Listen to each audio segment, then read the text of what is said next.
안녕하세요 여러분, 써뉴쌤이에요. 노화에 따른 변화와 질환, 노인성 질환의 특성. 노인성 질환은 엄마 뱃속에서 태어난 지 오래되신 분들이죠. 그래서 단독으로 발생하는 경우가 드물고 이미 하나 이상의 질병에 걸려 있고요. 다른 질병을 동반하기가 쉽다. 이미 종합병원인 경우가 대부분이죠. 노인성 질환은 증상이 거의 없어요. 그리고 애매하죠.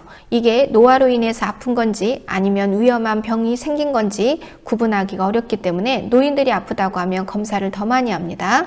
3번 노인성 질환은 원인이 불명확한 만성 퇴행성 질환이 대부분이다. 만성, 오래되고 퇴행, 늙고 닳고 오래된 병을 말하죠.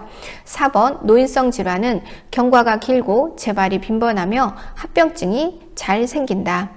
노인이 신장 기능이 저하되어 약물 중독이 잘 생기죠. 그래서 노인이 약물 중독에 잘 생기는 이유로 옳은 것을 찾아라. 그러면 신장 기능의 저하입니다.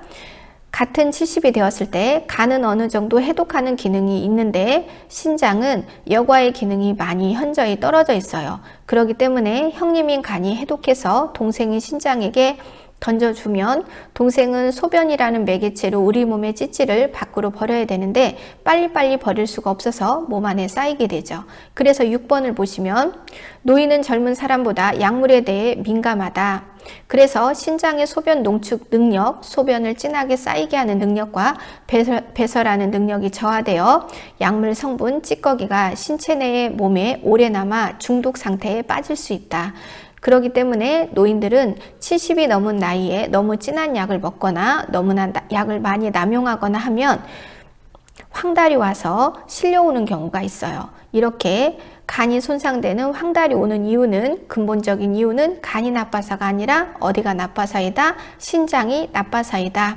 7번 노인은 질환에 민감하기 때문에 노인은 면역력이 떨어져 있죠. 그래서 병과 싸워서 이기는 면역력이 떨어져 있고 병에 대해서 이기는 힘이 허약해요. 이 허약한 것을 우리는 의학적인 용어로 감수성이 높다라고 합니다. 면역력은 떨어져 있고 감수성은 높은 상태, 한마디로 말하면 질병에 잘 걸리는 상태가 되어서 위험 요인에 노출되었을 때 질병에 쉽게 걸리게 된다.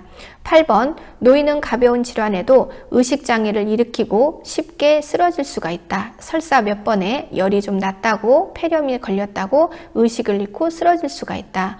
노인들은 이미 당뇨, 혈압, 고지혈증 등이 올 수가 있어요. 동맥경화. 그렇기 때문에 혈액순환의 저하로 인해 욕창이 잘 발생할 수 있다. 만약에 몸져 눕게 되면 피 속에 들어있는 산소와 영양분을 잘 받아먹지 못해서 피부가 괴사되는 욕창이 잘 생길 수가 있다.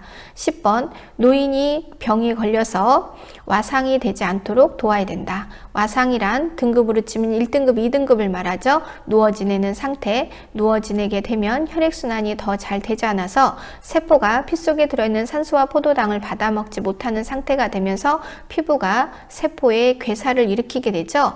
그래서 그렇게 된 상태를 우리는 욕창에 걸렸다라고 합니다. 노화에 따른 변화와 주요 질환, 첫 번째는 소화기계가 나왔죠. 소화기계는 입에서 항문까지를 말해요. 자, 우리가 거기 그림에 보시면 해부도가 나와 있어요. 자, 해부도를 반으로 쪼개보죠.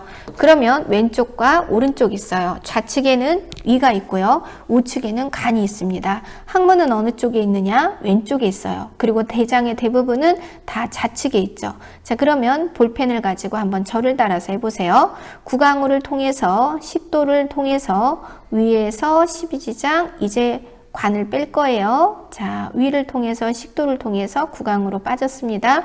우리는 방금 어떤 검사를 했느냐? 위 내시경을 했어요. 내시경이란 안내자에 보일 시자에 거울 경자 안에다 집어넣고 밖에 있는 거울로 본 거예요.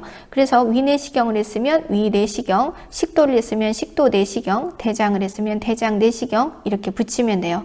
그래서 우리가 위 내시경을 통해서 볼 수 있는 것은 식도염, 식도암, 식도궤양, 그 다음에 식도와 관련된 다른 질환의 상태죠. 그리고 위염, 위궤양, 위암 이런 것들을 볼 수가 있죠. 그래서 위 내시경을 통해서 볼 수 있는 것은 식도와 위의 상태예요. 자, 그러면 이제 대장 내시경을 한번 해보겠습니다.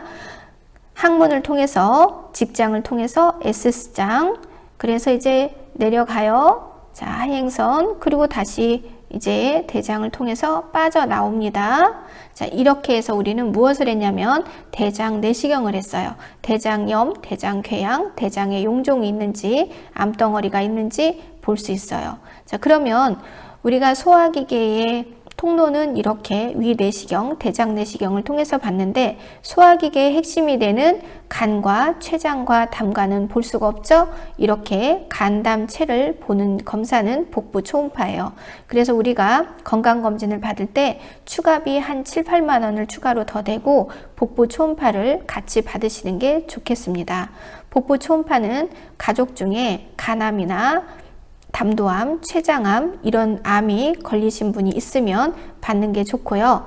나는 평소에 식사를 규칙적으로 잘 하지 않고 음주가무를 좋아한다. 이런 습관을 가지신 분들은 50이 넘은 나이부터는 복부 초음파를 받고 사는 게 좋겠습니다. 왜냐하면 간담체의 문제는 바로 내가 지각할 만한 증상으로 다가오지 않고 말기가 되어서야 인지할 수 있는 부작용이 있기 때문에 평소에 이렇게 복부 초음파, 복부 CT, 복부 MRI 이런 검사를 하시는 것만이 조기에 발견할 수 있는 지름길이기 때문이에요. 자, 그러면 소화기계에 있어서 소화를 시키는 입에서 항문까지, 그러면 무엇을 소화를 시키느냐? 음식을 소화를 시키죠. 소화기계에 있어 일감은 바로 음식이에요. 그러면 음식에 앞서 이와 관계된 노화에 따른 특성을 보죠. 1번, 일단은 맛있는 냄새를 잘 맡지 못하게 돼요. 후각 기능이 떨어져 미각이 둔화된다. 그래서 짠맛과 단맛이 둔해져서 나도 모르게 설탕과 소금을 가까이 하게 돼서 죽음의 삼백색, 설탕, 소금, 밀가루하고 친해지게 된다. 그리고 신맛과 쓴맛은 잘 느끼게 된다. 그래서 신김치를 먹지 못하고 귤을 잘 먹지 못하면 이제 혀가 노화가 진행된 거죠. 2번에 음식을 쉽게 씹기가 어려워요. 그러면서 소화기 질환이 찾아오기 시작하죠. 3번, 타액이라는 것은 침이에요. 우리가 보통 침은 1000에서 1200까지 하루에 나오는데 이 침의 양이 노화가 되면 줄어들게 되고 위산의 양도 줄어들어서 소화 능력이 저하가 되죠. 그러면서 음식을 먹기가 부담스러워지게 되는 거예요. 씹는 것을 저작이라고 하는데 치아가 빠지고 하면서 씹기가 어렵죠. 그리고 풀떼기 음식의 섭취 부족, 이 섬유식의 부족, 풀떼기 음식은 손이 많이 가는 음식이죠. 그렇기 때문에 노인들에게 있어서 좋은지 알지만 먹기가 어려운 음식이에요. 그래서 이렇게 씹는 것이 어렵고 풀떼기 음식을 먹기가 어렵고 또 물을 마시면 화장실에 자주 가야 되는 번거로움이 있어요. 그래서 갈증을 또 참기도 하죠. 이런 것들이 맞물려서 노인이 되면 변비가 생기기 쉽다. 5번에 소화 능력이 떨어지면서 가스가 차고 변비, 설사, 구토가 잘 생긴다. 6번에 췌장은 우리 몸에서 소화를 되고 안 되고의 주 역할을 하는 아주 중요한 장기예요. 그래서 췌장에는 3대 소화 효소가 들어있어요. 밥을 소화시키는 아밀라제, 기름을 소화시키는 리파제, 고기를 소화시키는 트립신이 들어있죠. 그리고 그 췌장액 속에는 호르몬이 들어있어요. 우리가 익히 들어서 알고 있는 인슐린이 들어있죠. 이렇게 소화 효소를 분비하면서 호르몬을 동시에 분비하는 기관은 췌장 하나밖에 없어요. 그런데 사이즈가 너무 작기 때문에 아시아인들은 노인이 되었을 때 당뇨병이 먼저 찾아오게 됩니다. 왜냐하면 아시안들은 체구가 작죠. 그래서 췌장의 길이도 작고 췌장액도 많이 나오지 않아요. 그렇기 때문에 서양인보다 날씬해도 췌장이 먼저 망가져서 당뇨병이 먼저 찾아오게 되는 거예요. 자, 췌장의 소화 효소 중에 기름을 소화시키는 리파제가 잘 나오지 않으면서 지방의 흡수력이 떨어져 설사가 잘 생겨요. 그래서 고기 먹고 이제 설사를 해요. 그러면 생각하셔야 돼요. 아, 이제 내 췌장이 기능이 많이 감소했구나. 이제부터는 기름기와 고기를 좀 줄여야겠다. 이렇게 생각하셔야죠. 자, 7번 췌장의 호르몬 분비. 여기에서 중요한 호르몬은 바로 인슐린이죠. 인슐린이 잘 나오지 않으면서 이 인슐린은 무엇을 하냐? 우리가 음식을 먹고 30분이 지나면 영양소들이 포도당이라는 알갱이로 깨져요. 그 포도당을 인슐린이 싹 감아서 세포에다가 실어나르는 역할을 하는데 그것을 포도당을 안으로 끌어들이는 성질이다. 그래서 당내성이에요.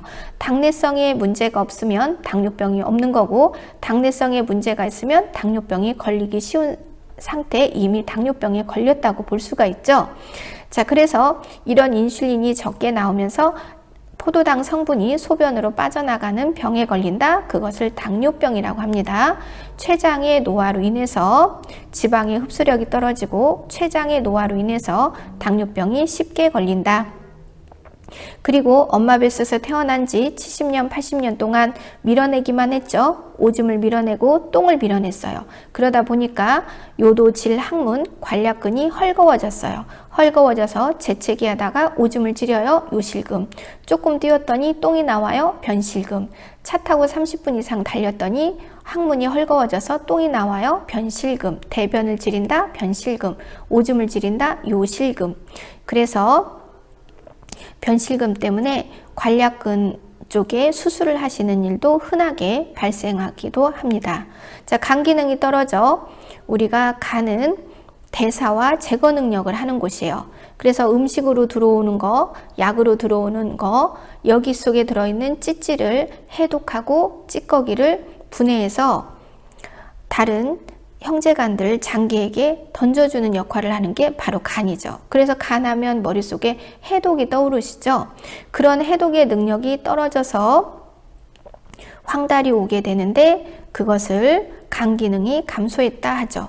그런데 간 기능이 이제 나이가 먹음에 따라 감소해서 진한 성분을 쉽게 예전만큼 분해하지를 못하고 몸 안에 갇히게 돼요. 그래서 우리가 70이 넘은 나이에는 너무 진한 약을 많이 먹거나 하는 것도 나쁩니다. 간 기능이 떨어져 약물의 대사, 분해하고 버리는 능력이 떨어지기도 한다. 그럼 이제 첫 번째 질환이 위염이죠. 위염은 위염증을 줄인 말이에요. 위에 염증이 생긴 것을 줄여서 위염이라고 하죠. 자, 급성으로 오는 위염이 있고 만성으로 오는 위염이 있어요. 급성은 우리가 질환이 발병한 지 30일을 넘지 않은 것을 급성이라고 하고요. 만성은 한 가지 병을 3개월 이상 치료한 것을 만성이라고 합니다. 급성과 만성, 당연히 치료 시간은 만성이 오래 걸리겠죠. 그러면 위에 염증을 일으키는 요인은 대강 씹어서 삼키면 가장 고생하는 장기가 어디죠? 그렇죠, 위죠. 그래서 대강 씹었을 때 위장병이 잘 걸린다. 그리고 시도 때도 없이 먹는 과식, 모절제한 식습관, 위염의 원인이 될 수 있다. 그리고 예전 사람들은 음식이 버리는 게 아깝다고 상한 음식도 많이 먹었죠. 그래서 부패한 음식을 너무 많이 먹어도 위장병에 걸릴 수가 있다. 옛날 한의사들은 암이 왜 생기는지 원리는 알았다는 거죠. 이게 암자인데 입구가 3개 있어요. 한마디로 말해서 과식이 소화기 질환을 부른다. 식탐이 암을 부른다. 그런데 이거를 현재 와서 해석하면요, 소화기 암 쪽은 과식이 원인인 경우가 많이 있어요. 증상, 위염에 시달리면 명치가 아프죠. 명치는 위가 시작하는 지점이기 때문에 아프기 시작합니다. 우리가 소화가 안 될 때 나도 모르게 명치를 누르는데 그것은 위가 시작하는 지점이기 때문이에요. 내 머리보다 내 몸이 나의 불편한 곳을 먼저 알아서 그곳을 누르게 되는 거죠. 그리고 위에 염증이 있으니 가스가 잘 차겠죠. 이 가스가 어떻게 나가냐? 트림으로 나가고 방귀로 나가요. 그 다음에 명치 부위에 심한 통증이 있다. 식사 후 3-4시간이 지나 배가 고프기 시작할 때 발생하는 명치 부위에 심한 통증이 있다. 위염의 치료 예방, 우리가 너무 피곤하면 일을 하루 쉬면 도움이 되죠. 그것처럼 소화기계의 일감은 음식이에요. 그러면 이 음식을 좀 주지 않는 거예요. 음식을 주지 않는 것을 금한다, 음식을 금식이라고 하죠. 자, 금식은요, 물도 마시지 않는 것을 금식이라고 합니다. 금식 중에도 먹어야 되는 약을 찾아라. 그러면 그럴 때 정답은 고혈압 약이 되겠어요. 자, 그래서 위에 부담을 덜기 위해서 금식을 할 수도 있고, 그 다음에 금식이 끝난 후에는 부드러운 음식을 줘야 되겠죠. 그리고 의사에게 처방받은 겔포스 제산제가 있다면 먹이도록 한다. 제산제란 억제한다. 위산을 억제하고 위산을 중화시키는 약을 제산제라고 해요. 그리고 위염이 있으면 과식, 과음을 피하고 너무 자극적인 음식을, 찬 음식을 섭취하지 않도록 한다. 자, 궤양이라는 것은 헐었다라는 것을 말해요. 염증이 된 부위를 잘 치료하지 않아서 깊게 헐었어요. 그것을 궤양이라고 합니다. 위궤양은 위벽의 점막뿐만 아니라 근육층까지 손상된 위장병을 말한다. 그래서 요인을 보면 스트레스를 너무 많이 받아도 위장병이 걸리죠. 자극적인 음식을 평소에 좋아해도 위장병이 걸리죠. 그 다음에 우리가 진통제를 너무 남용해도 위궤양이 걸릴 수가 있어요. 특히 아스피린 같은 거를 너무 많이 먹어도 위궤양이 걸릴 수가 있죠. 자, 증상, 속쓰림, 소화불량, 새벽 1시, 2시에 발생하는 속쓰림과 상복부 불편감이 있다. 자, 위궤양이 난 부위에 혈관이 터졌어요. 그러면 위출혈이라고 하고, 그 부위가 구멍이 났어요. 그러면 위천공이라고 하고, 그 부위가 부어서 좁아졌어요. 좁힐협, 그래서 협착증이라고 해요. 그러니까 위염과 위궤양의 상태는 약물 치료로 될 수 있는 단계이지만 출혈, 천공, 협착, 유착증, 개실 이런 부분은 수술로 치료해야 되는 부분이에요. 외과적인 치료법이 들어가죠. 자, 출혈은 혈관이 터진 것을 말하고, 천공은 그 부위가 구멍난 것을 말하고, 협착증은 부어서 좁아진 것을 말하고요. 개실은 늘어난 것을 말해요.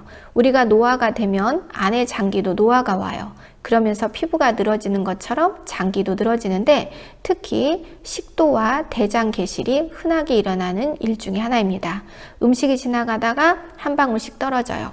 그래서 식도 개실 수술해야 되고요. 대장 개실, 대장에 똥이 한 방울씩 떨어져요. 나중에 삐뽀삐뽀 열나죠. 그래서 대장 개실 수술해야 돼요. 이렇게 근처의 장기와 비슷한 장기들끼리 서로 달라붙는 거를 유착이라고 해요. 그래서 우리가 자궁하고 방광이 잘 달라붙고요. 그 다음에 또 방광하고 자궁, 그 다음에 요관이 또 잘 달라붙어요. 이런 것을 유착증이라고 해요. 이런 경우에도 수술이 들어간다.